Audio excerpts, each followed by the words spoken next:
Pessoal, inicialmente foi divulgada uma matéria que a princípio parece inocente, uma matéria simples, né? Elon Musk processa grupo de empresas por boicote publicitário ao X. Outra publicação também nesse sentido aqui de Elon Musk desmantela cartel publicitário, a batalha contra a censura global. E às vezes esse tipo de matéria passa desapercebida. Mas a trama que envolve essa matéria, a situação que envolve essa descoberta do Elon Musk é coisa de deixar a gente de cabelo em pé. Uma trama internacional que pode sim ter uma influência muito grande nas decisões do Supremo Tribunal Federal pela direita mundial, ou seja, que atinge a direita mundial. Então, a gente vai falar sobre tudo isso aqui. Hoje é dia 30, segundona, dia de pagar imposto para a Janja viajar. Bora para cima, esse é o nosso terceiro editorial do dia, repleto de informações, matéria de muita qualidade para você. Então não esqueça de inscrever-se no canal, bora bater nossa meta, a gente está indo agora 2 milhões de seguidores. Recadinho rápido para vocês, tomei mais um strike, né? Uma publicação feita há 4 anos atrás, né? Onde eu fazia algumas críticas, acabou tomando um strike hoje no canal de novo. É fazer o quê? Tá? Acontece. Então, não é isso que vai fazer a gente perder o foco, não, né? Então, assim, já fiquei desmonetizado, já tomei gancho, agora tomei meu strike.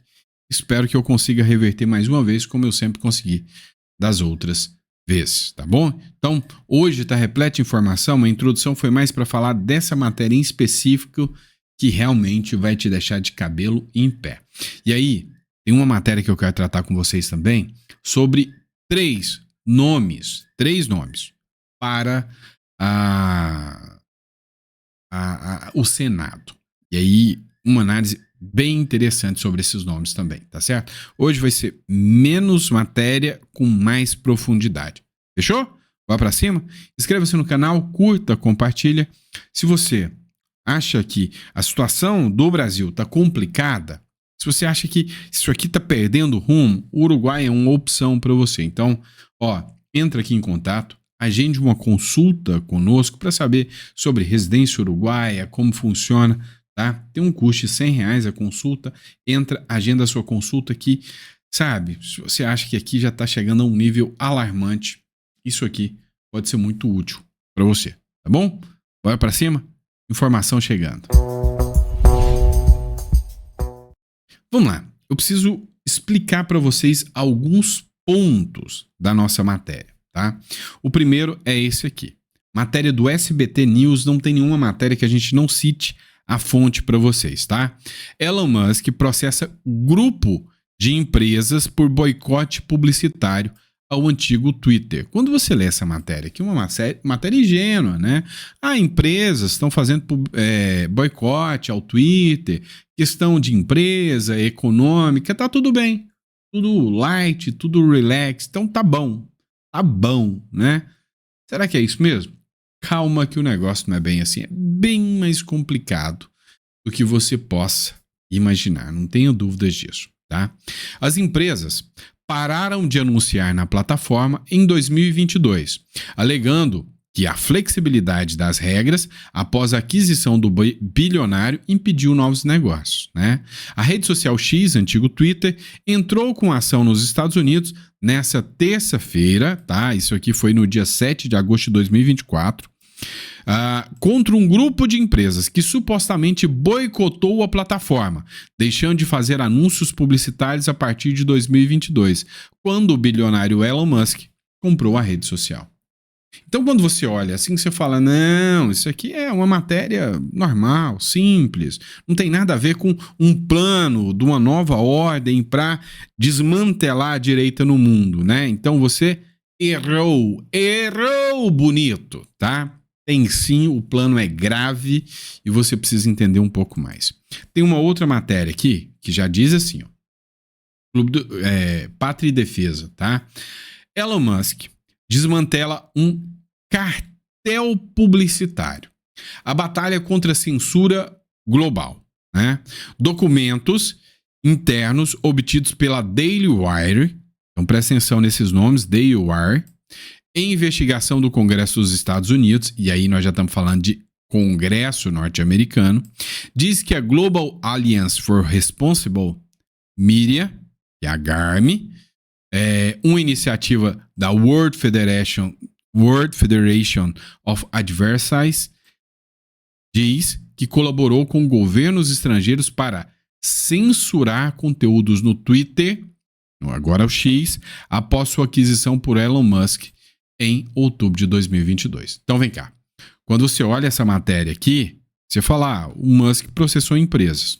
Quando você vê essa empresa, essa matéria, você vê que existe um cartel de publicidade envolvido com governos estrangeiros para censurar conteúdos no X, depois que o Elon Musk os adquiriu e disse que ia deixar o campo aberto agora para que a direita, né, pudesse atuar. A GARM teria condenado esforços para pressionar o Twitter a manter políticas de moderação de conteúdo mais rígidas, alinhadas com a diretriz de segurança da marca do grupo, que supostamente visavam limitar discursos conservadores e anti-establishment. O boicote publicitário ao Twitter. Vamos lá. O que você precisa entender aqui? Nós vamos discutir isso aqui agora. Tá? Quem que está por trás disso? O que isso tem a ver com Supremo Tribunal Federal, Alexandre de Moraes e daí vai? E teve um vídeo do Peter, do Ancapsu, muito interessante, que eu assisti o vídeo também que trata sobre esse tema. O que acontece? Será que o Alexandre de Moraes comprou briga com o Twitter, com Elon Musk? O duro recado de Moraes para Elon Musk é que abre uma nova batalha. Sim, a nossa novela preferida é Elon Musk, Donald Trump contra Alexandre de Moraes. Mas o que acontece, né? Em meio ao avanço de uma escala mais conservadora, né? Ou seja, a direita está crescendo. Uma pergunta ganha força aqui no Brasil, nas ruas. Como que o Supremo Tribunal Federal está tendo força, está batendo de frente com a guinada da população à direita, batendo de frente, né, com as redes sociais, a mídia que já está cansada de neutralizar o discurso de direita. É o seguinte, até pouco tempo atrás, e ainda é assim, as publicações de direita eram publicadas, tinha checagem, era retirado, ou seja, a direita sempre passou por filtros para que o discurso anti-establishment, para que o discurso anti-sistema não andasse. Discurso conservador, então, você é tratado como homofóbico, como não sei o que e tal. Você não pode ter um discurso conservador, você não pode ter um discurso de direita, e sempre foi assim, né? Ou seja, como, né, que isso se mantém a nível global. E aí, o Elon Musk, ele denunciou, ele abriu aqui uma rede global de poder, dinheiro, influência, que, sobre novas evidências, dá para você suspeitar que isso aqui está atingindo, né, o Brasil. Presta atenção, o Twitter era de esquerda. Qualquer publicação que você fizesse de direita caía, assim como o Facebook, assim como o Instagram, e assim como outras plataformas, como o próprio YouTube, né? Então, você ter um discurso mais à direita, você era meio que tratado como um inimigo do sistema, tá? E aí aconteceu o seguinte, começou a guinada, o jogo virou quando, acho que foi em 2021, o Elon Musk comprou o Twitter. E aí o Twitter é uma empresa que precisa existir e depende, né, dos patrocínios das empresas. Uma recente investigação que foi conduzida pelo Elon Musk, né, pelo Daily Wire, revelou a existência de um verdadeiro cartel internacional de publicidade. O que acontece? Aqui no Brasil tem uma turminha chamada Sleep Giants, que copiou eles. Eles foram para cima da Jovem Pan, você lembra disso? E, vamos desmonetizar a Jovem Pan. Foi até condenada, agora recente. Vamos desmonetizar a Jovem Pan, vamos fazer isso. Tirem o dinheiro desse tipo de publicidade, desse tipo de conteúdo. Pois é. O Daily Wire, né? Eles e a GARM, eles atuam exatamente nesse sentido. Eles foram atrás de imbecilidades, de entidades como a Procter & Gamble, Unilever, Mars, Coca-Cola, Nestlé, ou seja, todas essas grandes empresas falaram, olha, não publiquem mais no Twitter. Deixem o Twitter quebrar por falta de investimento. Acontece que algumas empresas não compraram e o Elon Musk já é bilionário, ele teve prejuízos gigantescos na existência do Twitter. Então o Elon Musk manteve, né, essa estrutura. O Elon Musk comprou o Twitter em 2022, né? E a ideia dele era propor essa liberdade de expressão, esse discurso conservador e aberto. Só que esses grupos, eles eram um grupo de influência gigantesco. Um dos grupos que a gente pode falar para vocês, né, é esse aqui, ó, a GARM. A GARM é a Global Alliance for Responsible Media, né? Ou seja, é uma estrutura, né, para uma mídia responsável, né? Só que ela, depois que o Elon Musk partiu para cima, em agosto de 2024, ela encerrou suas atividades, né? Então, a GARM, ela foi criada porque teve um ataque, né, numa igreja de Nova Zelândia e os atiradores fizeram uma live, né, e transmitiram tudo pelo Facebook, o ataque, né, e isso deu uma repercussão negativa gigantesca no mundo. Então eles criaram a GARM para regulamentar para que esse tipo de situação deplorável não acontecesse mais. Ou seja, a ideia foi bem aceita porque todo mundo é contra um absurdo como esse, né? Todo mundo é contra uma estrutura como essa estrutura como uma situação como essa de simplesmente ataques, né, brutais. Então a ideia foi boa, todo mundo abraçou, né? Só que a GARM e também a Federação Mundial de Anunciantes começaram a criar uma associação de marketing mais voltada a redes multinacionais e associações, e aí eles tiraram essa estrutura de tentar combater ataques e crimes violentos e jogaram essa pecha na extrema direita. A direita é quem cria isso, grupos neonazis, grupos fascistas, e aí eles começaram a fazer a regulamentação do discurso da direita, jogando a direita no lixo, né? Ou seja, o discurso da direita tem que ser censurado, e aí foram para cima das empresas, e como se acreditava que a esquerda, né, tinha mais pessoas de esquerda, tinha uma aceitação maior, falaram que haveriam boicotes contra as empresas que anunciassem em plataformas ou canais e trouxessem um discurso de direita. E aí foi o que foi interessante. O que aconteceu? A investigação do Elon Musk imediatamente gerou um pânico, tá? Quando o Elon Musk começou essa investigação, o Comitê Judiciário da Câmara dos Representantes dos Estados Unidos deu apoio e influência para o Elon Musk realizar essa investigação.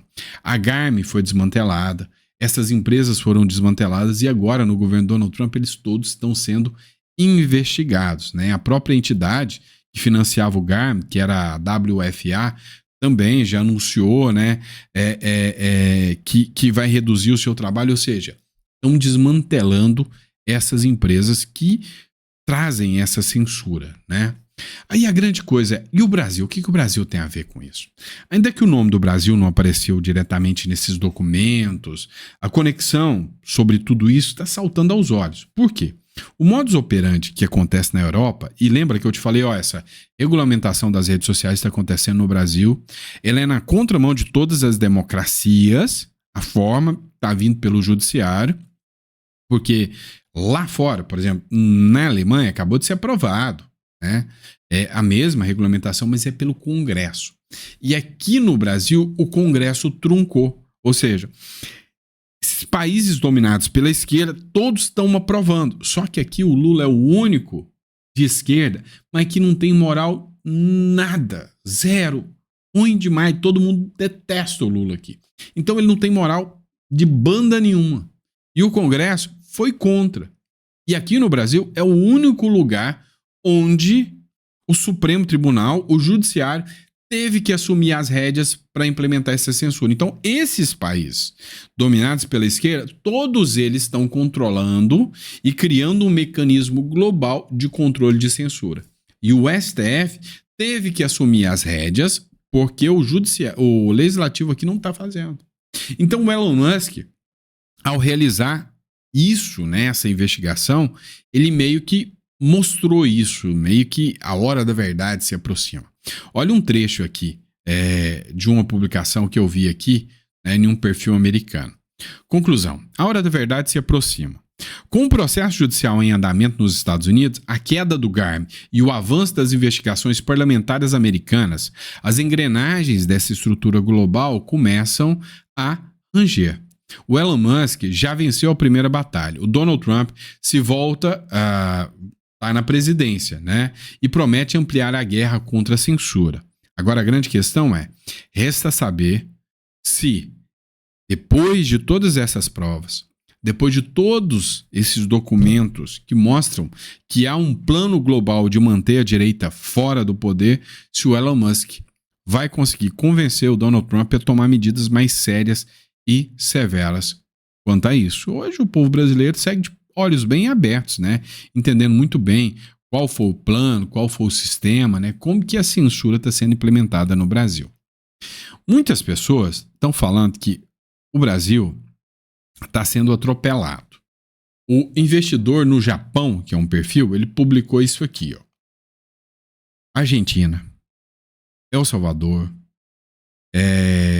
Equador, Paraguai, Estados Unidos começam a mostrar um novo roteiro de mudança de postura da direita, em que a direita entendeu que a Constituição, da forma como ela foi redigida, ela está dando amplos e restritos poderes para que o judiciário controle o sistema e que nunca permita que a direita chegue ao poder. Olha essa publicação. Nayib Bukele à sua esquerda e Bolsonaro à sua direita. Nayib Bukele é o presidente de El Salvador, que tem uma aceitação assim impressionante em relação às suas ações, aos seus feitos. Olha o que o investidor no Japão escreveu. Enfrentou o sistema. Juízes corruptos, perseguiu criminosos e tirou as gangues da rua. Nós estamos falando do Nayib Bukele, né? Ou seja, o Nayib Bukele, hoje ele é acusado pela esquerda mundial como um ditador. Mas esse ditador da direita mundial, da direita, né, que a esquerda mundial acusa, ele reduziu a violência, pegou o país mais violento das Américas e o tornou no país mais seguro. Abriu o mercado. Melhorou o PIB per capita, ou seja, deu uma melhor qualidade e condição de vida para o cidadão salvadorenho. Muito melhor. E onde o crime organizado agora não se cria mais. E o sistema, hoje, no ranger de dentes, ele é financiado pelo crime organizado. O que aconteceu depois que o Bolsonaro saiu do poder? Facções criminosas estão criando tentáculos e no último editorial você deve ter visto eu explicando para vocês que hoje o mercado já estuda o fator PCC, o risco PCC, antes de investir no Brasil. Então, o Bukele chegou, quebrou as linhas da Constituição, quebrou as regras da Constituição e foi para cima do judiciário. Essa é a ideia, tá? Transmitida nessa postagem. O outro, Bolsonaro, jogou dentro das 4 linhas o tempo todo, foi tirado do jogo pelo sistema, pode ser preso e eliminado na cadeia. Ou seja, jogou dentro das 4 linhas. Qual que é a postura? A esquerda está jogando o tempo todo fora dessas tais 4 linhas da Constituição. A esquerda jogou por terra, né? Jogou no lixo, tudo aquilo que a gente entende de Constituição. E a grande questão é que a gente percebeu, e aí eu sei que você deve ter ficado meio bravo comigo agora, ou vai ficar bravo comigo, mas a gente percebeu o seguinte: nós tínhamos um jogo onde a direita estava no poder do Brasil, e aqui a direita queria jogar dentro das 4 linhas e tomando porrada de quem saiu das 4 linhas e estava jogando totalmente fora das 4 linhas. O sistema que aconteceu em 2022, que todo mundo assistiu, a direita não podia abrir a boca, que era paulada, era pancada. Enquanto que a esquerda deitava e rolava. Tiraram um cara de dentro da cadeia. para poder concorrer. E aí, esse cara ganhou, né? Então, assim, a crítica hoje que é feita é, de um lado, né? Nós temos uma direita que tentou jogar dentro das 4 linhas e não tinha entendido a regra do jogo e apanhou. Enquanto lá em El Salvador, ele não fez isso. Ele já foi, tipo assim, vocês estão fora da linha, eu também vou fora da linha. Hoje, a direita tentou jogar fora, dentro das 4 linhas da Constituição, a esquerda jogou fora, a direita perdeu, caiu e é condenada por crimes que ele não cometeu. Enquanto a esquerda, que é o vitorioso, cometeu os mais diversos crimes, a corrupção impera no Brasil e os caras estão livres, leves e soltos. Não é isso que está acontecendo?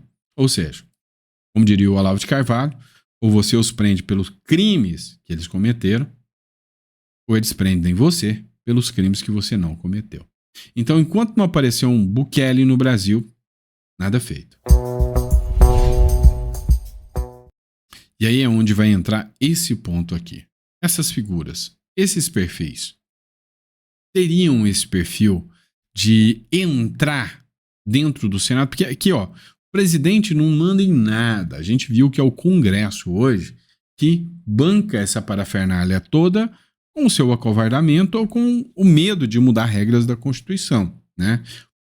Tinha que tirar o poder penal do Supremo Tribunal Federal, tinha que colocar mandatos fixos, tinha que mudar a regra do jogo. Carlos, Paulo Guedes e Chiquini no Senado. O pesadelo da esquerda começa a se formar. E sim, esses nomes estão mais potenciais do que nunca e agora já se discute a potencialidade do Paulo Guedes entrar como senador da República em 2026. Você apoiaria? Né? Ó, a publicação diz o seguinte: Carlos, Guedes e Chiquini no Senado. O pesadelo da esquerda começa a se formar. A esquerda já começa a sentir calafrios. O cenário para o Senado Federal em 2026 ganha contornos de verdadeiro pesadelo para o lulismo e seus satélites. 3 nomes de peso surgem como potenciais protagonistas de uma virada histórica, né? Carlos Bolsonaro, Paulo Guedes e Jeffrey Chiquines. 3 perfis diferentes, um só objetivo. Eu fiz uma análise desses nomes aqui e eu vou concluir, eu vou fazer uma edição desse vídeo, eu vou concluir aqui com essa análise que eu ia postar no Instagram e eu deixei aqui para fazer essa análise direta com vocês, tá bom? Então acompanhe aqui a nossa análise aqui, tá bom? A gente vai discutir especificamente sobre essa situação. Carlos Bolsonaro, Paulo Guedes e Jeffrey Chiquini no Senado Federal. O pesadelo da esquerda começa a se formar. Pois é, a gente tem muito que analisar sobre esse cenário, né? Um cenário que foi esboçado para o Senado Federal em 2026. A gente sabe que ele representa um verdadeiro redemoinho político conservador que pode ameaçar o domínio da esquerda nos espaços de poder institucional. A possível eleição de Carlos Bolsonaro, Paulo Guedes e também o advogado Jeffrey Chiquini não é uma medida só que amplia, né, a representação da direita no Congresso Nacional.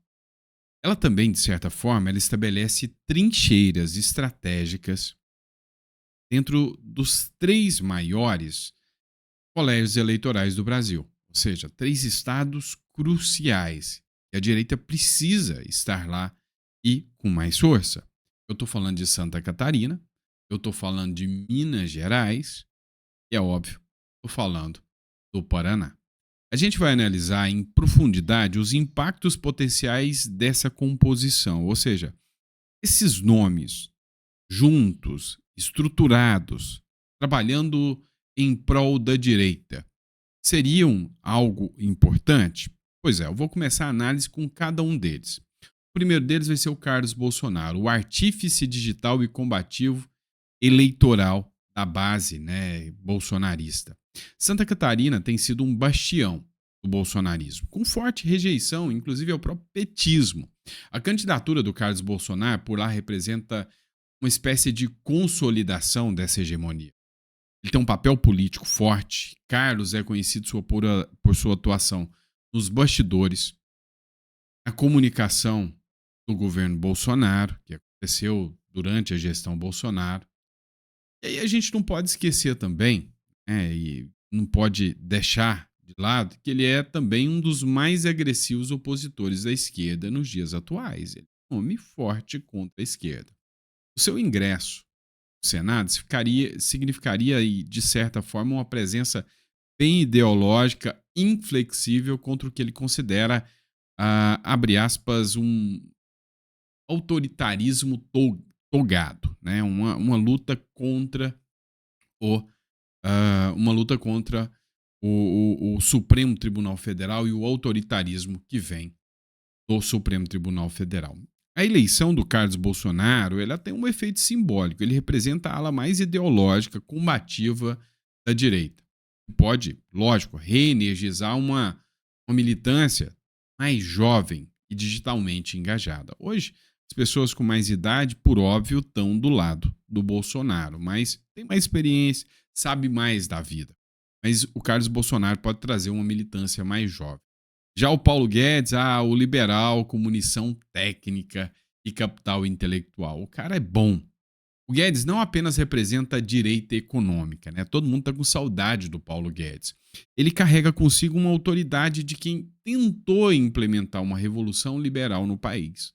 Ou seja, ele começou a apresentar números realmente favoráveis ao Brasil. Reforma da Previdência, privatizações, que é algo que a gente defende mais, redução do tamanho do Estado. Então, quando a gente fala no Paulo Guedes, a gente tem um eleitorado alvo. Quem seria esse eleitorado alvo que alcança o Paulo Guedes? Nós temos em Minas Gerais um estado crucial. Foi sempre disputado, sempre teve força ali da esquerda, mas Guedes atrai ali uns empresários, profissionais liberais, jovens que estão empreendendo, que rejeitam o retorno daquele desenvolvimentismo estatal de esquerda, aquele Estado arraigado, destruindo os recursos, né, de quem realmente produz. É uma função estratégica, se você parar para pensar. No Senado, o Paulo Guedes ele vai ser um freio técnico e fiscal contra essas pautas populistas e intervencionistas que são apresentadas lá. Ele também é um bom interlocutor com o mercado financeiro e, por óbvio, com o empresariado. Então, é um nome que se apresenta com força, com magnitude. Agora, a gente tem também o Jeffrey Schichini. O Jeffrey Schichini é um advogado, jurista, e ele desafiou o Supremo Tribunal Federal e acabou se tornando um símbolo de resistência jurídica, né? Nós, advogados, os advogados veem nele um cara corajoso, um símbolo de resistência. O Schichini se tornou um dos principais rostos da oposição, né? Ou seja, uma figura que viralizou, né? Porque ele realmente teve coragem de ser um dos rostos da oposição jurídica e do ativismo do Supremo Tribunal Federal. Ou seja, principalmente no contexto do 8 de janeiro, ele se apresentou como uma voz de oposição. E isso é interessante, isso é muito importante. O que a gente pode observar? Com o Jeffrey no Senado, a repercussão popular. Os vídeos do Jeffrey viralizam entre os conservadores. E não é por acaso. Ele vocalizou o que muitos cidadãos veem como abuso e arbitrariedade do judiciário. As pessoas que vêm tendo coragem de ser a voz do povo, falar aquilo que está engasgado na garganta, vem tendo um impacto muito grande nas redes. Não à toa, eles querem censurar tudo. Tem um impacto institucional nessa história também. Um senador com esse perfil, né, do Jeffrey Schichini, pode impulsionar CPIs, projetos de contenção do poder judiciário e também articulações para mudanças constitucionais. E podem restabelecer ali um equilíbrio entre os poderes, né? A gente mesmo já comentou isso aqui no canal muitas vezes com vocês. E aí tem também a questão do impacto político desses três nomes, né? Seria o quê? O fim de uma trégua, né? Ou seja, seria um contra-ataque do Senado contra o Supremo Tribunal Federal, que anda sendo, né, criticado aí por omissão. A entrada simultânea desses três nomes no Senado representa mais do que um esforço numérico. É uma reorganização qualitativa da direita, ou seja, qualidade dos nomes apresentados. Saindo de uma de um modelo reacionista, de uma reatividade, indo para o confronto legislativo direto com técnica, ou seja, gente de alto gabarito e de alta força, né? Tanto no segmento de influência nas redes, que é o caso do Carlos, quanto da questão econômica do Paulo Guedes, quanto do jurídico do Jeffrey Checchini. Isso pode gerar o quê? Uma maior articulação nas pautas conservadoras, liberdade religiosa, escola sem doutrinação, proteção à vida, proteção à propriedade. Pode criar, sem sombra de dúvidas, barreiras concretas ao avanço de pautas progressistas, sobretudo no campo fiscal, que é o que mais estamos sofrendo atualmente com o governo Lula, ou seja, gasta como se não houvesse amanhã. No campo educacional, filhos e crianças sendo doutrinados, e no campo moral. O campo moral está sendo destruído pela esquerda no poder. Reações institucionais do Supremo e da mídia tradicional que verão nessa composição uma ameaça direta à atual correlação de forças, né? Então vai ter uma reação, isso é inegável. O Supremo vai partir para cima. O que a gente chega de conclusão nessa situação toda? A esquerda tem razão em se preocupar. A combinação de um guerreiro digital, como Carlos Bolsonaro, um liberal com lastro econômico poderoso, como o próprio Paulo Guedes, e um jurista destemido, né, o Jeffrey Checchini, que ficou conhecido, foi um meteoro, né, ninguém sabia quem era até o 8 de janeiro e de repente apareceu, né, como um tripé ideológico robusto e, com certeza, com alto poder de mobilização. A esquerda é acostumada a um Senado morno, Sérgio morno, né, e previsível, terá agora de enfrentar uma oposição estruturada, combativa, disposta a confrontos abertos com o judiciário e, é óbvio também, com o próprio executivo. Sem contar que a gente não sabe quem será o executivo já em 2026. Se esse cenário se confirmar nas urnas, agora, 2026, e 2026 já começou, sabem disso, pode não ser apenas um ano do retorno, né, conservador, ou seja, não só a volta da direita. A gente pode encarar isso, né, a gente pode encarar essa estrutura como o início de uma nova era de choque institucional, reformas profundas e, sem sombra de dúvida, uma ruptura estratégica com o establishment.